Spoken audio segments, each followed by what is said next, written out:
Okay, so using the prior videos as a source of how we got to this point, um, you saw all of our wiring bus, so to speak, in regards to getting our light source from the cabinet to the back box, how we split off the main system. So, the one last split that was done in here, we came up, we split, so we have our two connections. We split that connection to give us our two lights here. And then the one available connection ran an extension cable from that port in the split to the top and out the hole, which we've then tapped in our back box lighting. So this was hand built, and again, if you get some LED strips that have decent adhesive, you don't have to do what I had to do here. But this is probably the right way to do it. The other way is probably a cop out, which is what I did down here, where I just stuck it, didn't cut the corners, so they're just kind of bowed up in there the way they are. These corners, we use the corners that were purchased specifically for this task that allow you to put 90s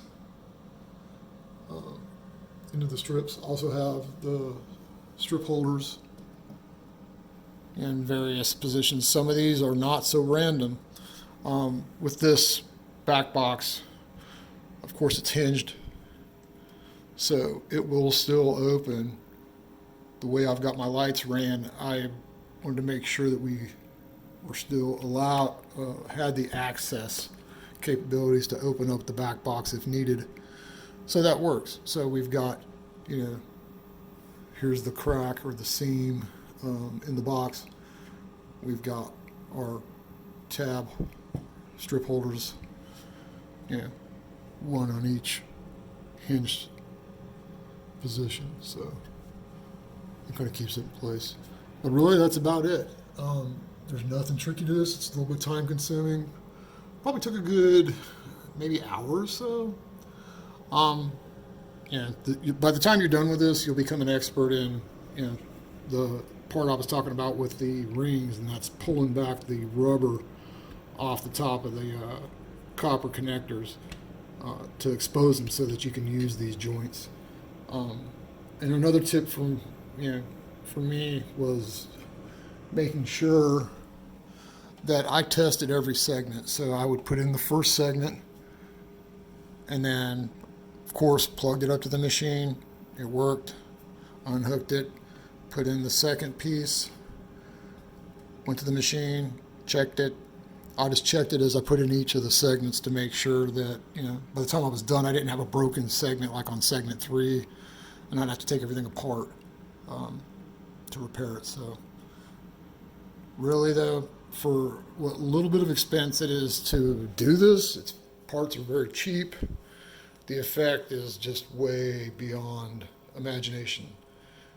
If you think it looks cool in the videos, which it may or may not look cool to you, I guarantee you in person it will look cool. Everybody comments on it. My son was skeptical. My 13-year-old son, excuse me, was very skeptical of it to start with. He's like, yeah, it's really not going to make a big difference. And then first time he saw it, he was like, wow.